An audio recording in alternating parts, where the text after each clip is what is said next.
Welcome, everyone, to a very special episode from Sweet to 12 Studios. Yes. This is Brian and Ryan from the Burgers and Fries podcast. We have a very big bonus episode for everybody. We have had the distinct pleasure, wow, I'm going to say that again, distinct pleasure. No, start over from the we. Oh, we have had the distinct pleasure to interview TV legend Ed Asner. You may know him from his time as Lou Grant on Mary Tyler Moore and Lou Grant on the similarly named syndication television show. You have seen him as Santa from Elf, and you've heard him everywhere, from Batman and Superman cartoons, Spider-Man. He was J. Jonah Jameson for over 30 episodes in that series, which I didn't learn until we were researching for the interview. He's a little bit of a JFK buff. He's a little bit of a Constitution buff. If you have read his new book entitled The Grouchy Historian, which we suggest everybody pick up. It's a fun, quick little read. It's written really well, and we really had a good time researching and reading along before we did the interview. Anything you want to say before we kick it off? No, I think you hit that. We are humbled, and we have been. It was so cool. We have been just ever since the interview. It's just been kind of one of those things where we've enjoyed doing the interview and really thank him for taking the time to do it with us. I've had friends and coworkers and family members be like, hey, when can we listen to this interview? Because they're interested to hear what to say, because it's not every day that two random Joes from Wisconsin get to interview a legend in the Hollywood business. No, we can't say that. He's a legend. Just period legend. Yeah, he's been working consistently for 40, 50 years. I mean, the man just doesn't stop. And we asked him, you'll hear it later in the episode. We asked him, like, what are you doing next? I'm looking for a job. What do you think I'm doing? Yeah. And I can't even do it. That's my Ed Asner impression. I can't even do it. No. Right? It was a pleasure to talk to him. And we hope that he enjoyed the time he spent with us. Yeah. Had so much fun going back at his work and just reminiscing. So much fun talking with him. It's a short 15-20 minutes that we had. About 15 minutes you're going to get, but it was definitely great. Listen. And we're basically on first name basis with Ed Asner. We are. It's no big deal. He knows us as Brian Ryan. Yeah. From the state of. You did it wrong. No, because you said the state of Wisconsin. Yeah. No, just from the state of, because he was like, "What state are you from?" Because remember that they won't be in there, but we didn't intro ourselves very well the first time, and he thought we were in a state called podcast. And he's like, "I've never heard of that before." Like, well, makes sense. We needed to clear that up. So, but definitely enjoy this podcast. If you are on Patreon, you got this already ahead of time. Yeah. If you're not on Patreon, give us a look at patreon.com/Sweet12 Studios. That's SUITE 12. And you can look forward to more special content like this in the future. You get it about a week ahead of everybody else. So go ahead and enjoy it. Well, first of all, we did want to thank you for taking the time today. I know our time is limited, so we'll be brief. And did want to thank you for reaching back to me on Twitter and then saying that it's A-okay if we contacted you. Right. Absolutely. Well, we wanted to start first. You are a human being, aren't you? Yes, I am. I talk to any human being I can find. Well, I appreciate that. That's really nice of you. So we kind of wanted to start the interview off with your most famous, I should say, portrayal being that of Lou Grant in the Mary Tyler Moore Show, and then later on with the Lou Grant TV show. We wanted to know how much of the Lou Grant character was formed on your own personality, or was some of the Lou Grant writing and the way that the character was written, did that ever rub off on you? Well, I know how much I'm going to lie to you and how much I'm going to find the truth in my lying soul. But in the 7 years of Mary Tyler Moore, I always had a feeling that the bombastic Lou that I played was based mostly on my two older brothers. Okay. Then when I got into Lou Grant, the Hour Show, I began to see how difficult it was to apply that same character that intensely to the Lou Grant of the Hour Show. And I searched and I led myself into my inner being and realized it just had to be me. So the Lou Grant of Lou Grant is Ed Asner, and the Lou Grant of Mary Tyler Moore is Labe and Ben Asner. That's very interesting. It's kind of neat because growing up, when my parents started dating, my mom would call my dad Lou Grant because he said that she always thought Lou Grant was, tough on the outside but soft like a marshmallow on the inside. Yeah. So I'm sure that Avuncular is the word used. Yeah. Yeah. Sure. Our next question. We kind of want to get into your book a little bit that you just released. And is it safe to say that you're now an expert on the U.S. Constitution, the Bill of Rights, and the Declaration of Independence? I've got a lot to learn, but at least I know that the Constitution was written for me and you, and not some right-wing yahoo. Yeah, I think that's something we all can agree on. I really thought it was funny going through the part on your book when you started going and copying down James Madison's personal letters, and he starts talking about his hemorrhoids and his bowel discomfort. I mean, were you just laughing when you're reading through that? It seemed like these founders, they're just like us. They would make, jokes in their letters and correspondence to each other. Yeah. No, they were charming individuals, I must say. And it's hard to think of them, for the most part, as slaveholders. Yeah, that's something that's hard. That's something that's very hard to kind of take away when you talk about them. Yeah, absolutely. And was there a part during your research that you did that really just kind of stood out to you that you just didn't know, or that really helped kind of shape your understanding of how this country was formed? I'll give you, first of all, the fact that I think close to a third of them went bankrupt. That the majority of them were lawyers. Mm-hmm. And I was intrigued by Washington, wherein anything he usually sat in on made a profit, even though he owed a lot of money. He theoretically was a millionaire for our time. Yeah. Because of whatever he made and because of what the government owed him and paid him. Yeah, that was something really interesting as well. I had no idea that he got so much of a stipend after his time in the army. Now the other interesting thing is that the group that he belonged to, the Potomac Organization, I think provided most of the land which is purchased to create Washington, D.C. Wow. So he made money there too. Wow.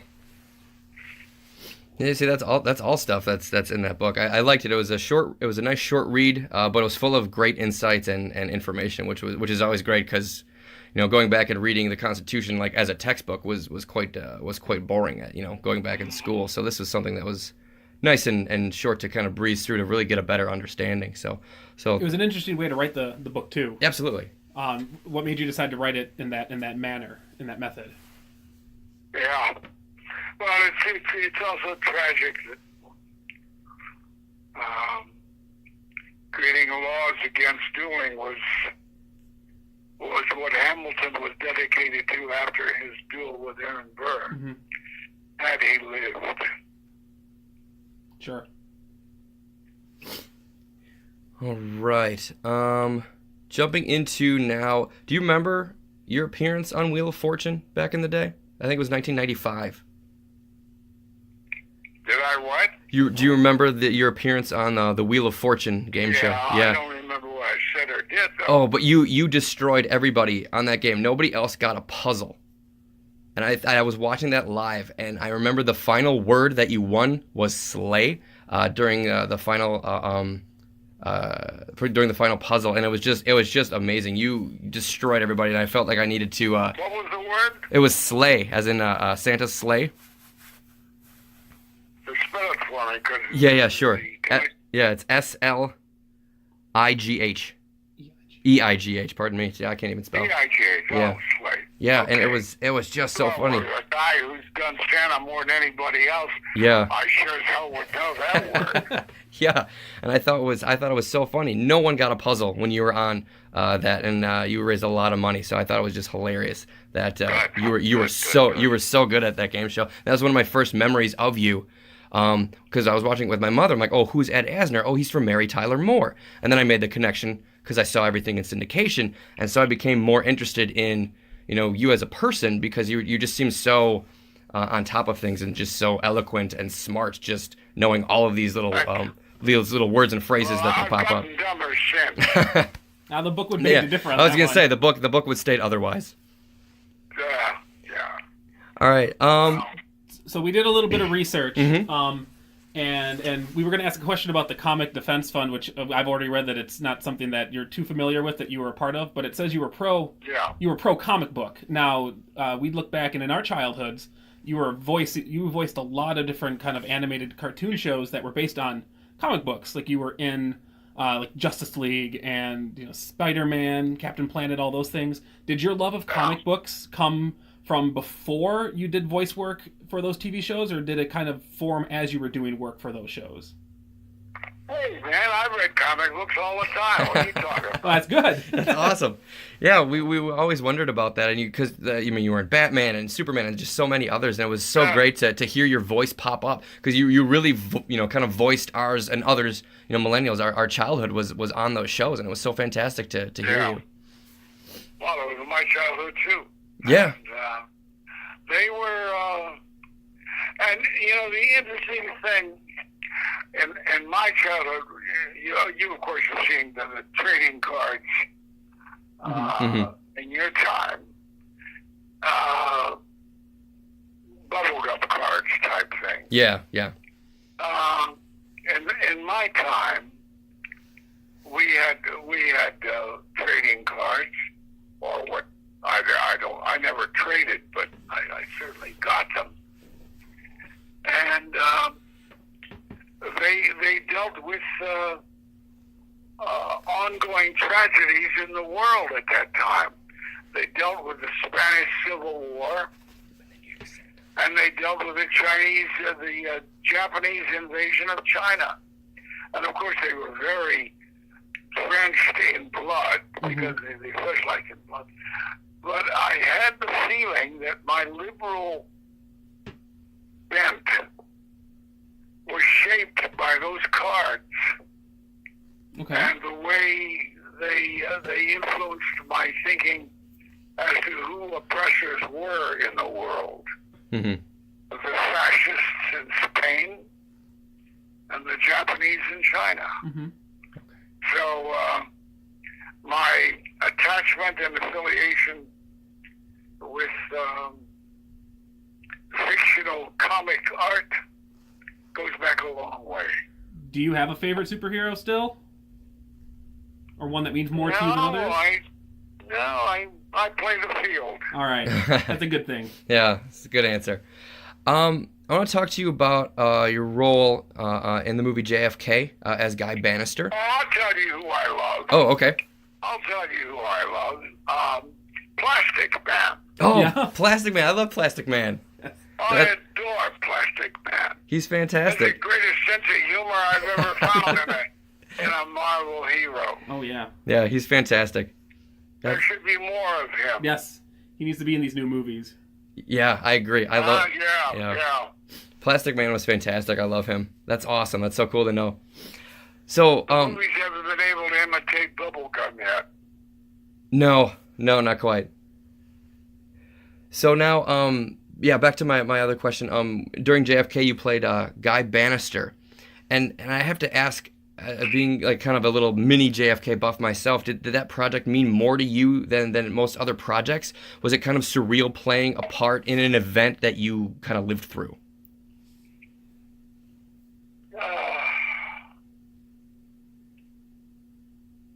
Well, it's interesting. I tried to do research on Guy Bannister, and there's almost nothing exists.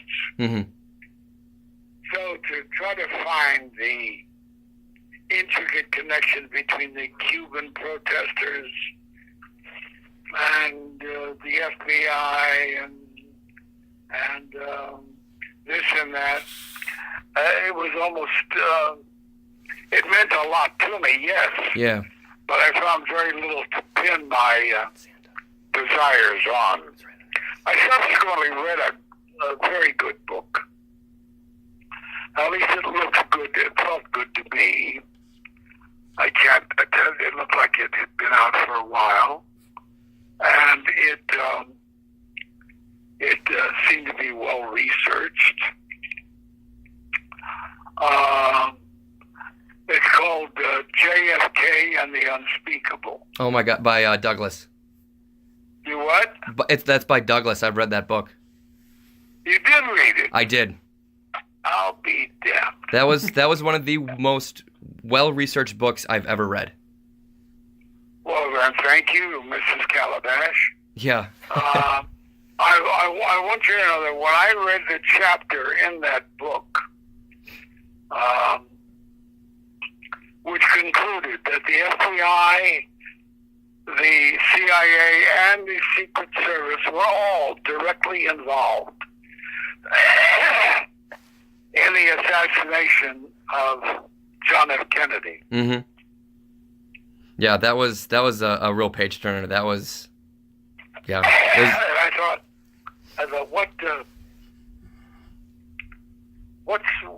what sense is there if nobody, the goddamn investigations did not turn up any of this crap? Right. It's very mysterious. Well, good bully for you that you've read such a book. Yes. Well, thank you. I really appreciate that. Like I said, it's a topic that has a lot of interest in myself. I was even down in Dallas at Dealey Plaza to kind of check out the little museum as well. Yeah. Bully for you. Thank you. A couple questions. Yeah, thank you. A couple more questions, and then we'll let you get back to it.